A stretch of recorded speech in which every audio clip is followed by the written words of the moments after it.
Hello this evening. I'd like to do some Pythagoras theorems tonight, if that's all right.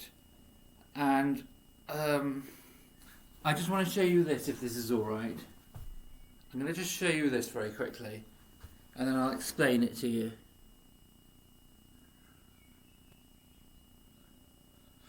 Thank you for looking. Now, the hypotenuse is there. Hang on, I just like you to see that quickly. I've labelled it up actually for you. Thank you for looking at that. So yeah, the hypotenuse is there where my arrow is. The opposite is there and the adjacent is there.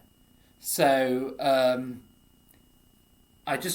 if you want to find, with Pythagoras theorem, if you want to find the hypotenuse, it's adding. And if you want to find the opposite or the adjacent, it's always subtracting. So that's how it sort of works. And I've labelled it up here. So 24 for the adjacent and 7 for the opposite. This is an adding up one because we want to find the hypotenuse. So this is an adding up one.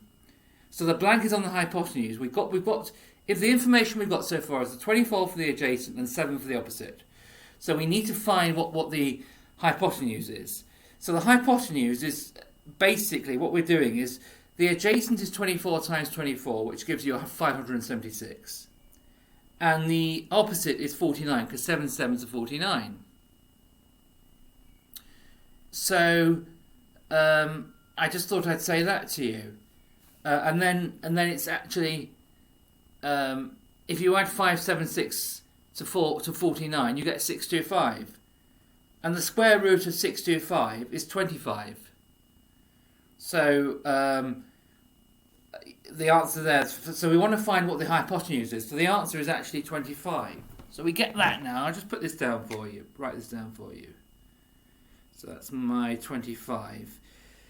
Yeah, the square root of 625 is 25. I mean, the square root of 25 is 5, isn't it? But so the answer there is 25. If you can see, I've put the 25 there. Thank you for looking at that. I put the 25 where the hypotenuse is. So the answer is 25. And I've got the answer there. Thank you for looking at that. Now, I'm going to do a minus one now. Because as I've already mentioned, I think I have anyway, the opposite and the adjacent. If there's a blank on the opposite or adjacent, it means you subtract or minus. The only time you add with Pythagoras is when you're looking for the hypotenuse. So there's nothing on if there's nothing on the hypotenuse, it's a hypotenuse one, and you've got to add. So 20 times so it's a 20 and a 6 for this.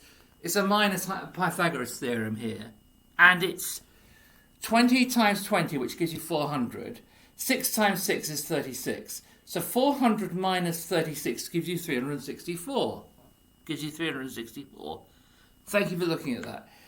And the square root of 364 is 19.07 or 19.1. If you want to do it to one decimal place, maybe 19.1. So I just thought I'd say that to you. Thank you for looking at that. And also, so I just put that down there. I just wanted you to see that again. Lovely. Thank you for looking at that. I'm just going to put here, so putting 19.1 there for the adjacent. So we were looking for the adjacent. I did a hypotenuse to start with, and then I did an adjacent to find the adjacent, because the opposite was 6 and the hypotenuse was 20. So that's right. I also thought about doing some physics triangles at the moment. So watts, volts, and amps. So what I wanted to say to you, if you want to find out what the wattage is, it's volts times amps. There. Thank you for looking at that. And if you want to find what the volts are, if you want to find what the voltage is, it's watts over amps. And if you want to find what the amps are, it's watts over volts. So I just thought I'd show that to you. Yeah, thank you for looking at that. Thank you. So I'll just put that again for you. Thank you very much. for looking at that. And I've just written some things at the bottom here. I don't know whether you'll be interested in this, but alveoli, auxins, auxins, growth hormones, I think, alveoli, lumen. I think the veins have larger lumen than the arteries, don't they? But so I've put lumen down. Translocation and transpiration. So I just want you to see that. Thank you for looking at that. And before I go tonight, there's just another thing I want to show you here.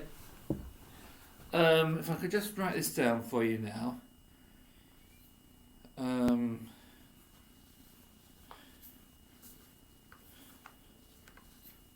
me just write this down for you. I just want to write this down very quickly for you. So if I look at the numbers 72 and 24, I'm going to concentrate on those two numbers tonight. And 72 and 24, 8 and 9 go into 72, 8, 9 to 72. 12 and 6, 24 times 3 goes into 72. Well, obviously 1 times 72 equals 72. So I just thought I'd show that to you.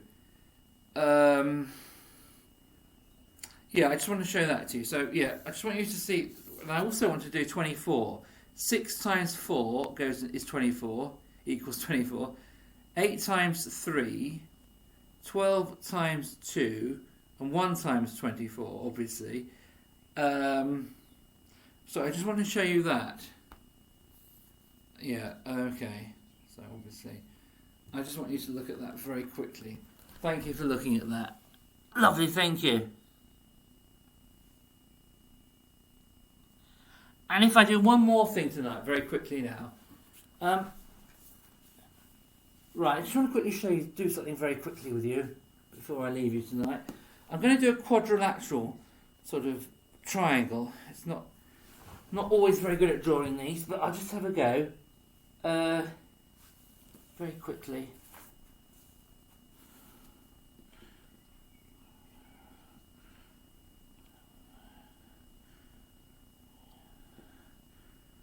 Right, I've just written something, a triangle here.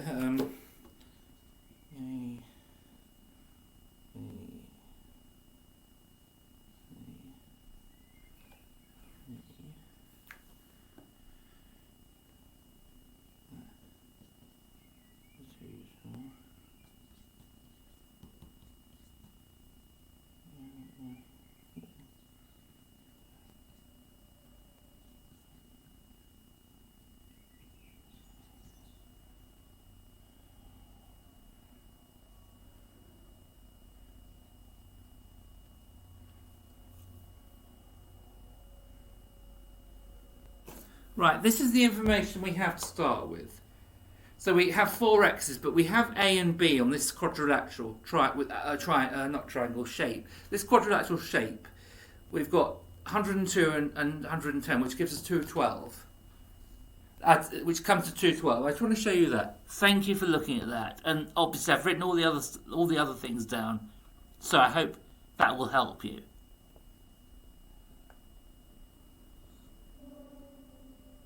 Lovely.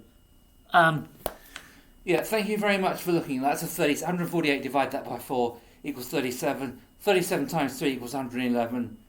111 plus 37 gives you 148. And 212 plus 148 equals 360. So I just wanted to show you that. Thank you. It's all got to add up to 360. Add up to 360.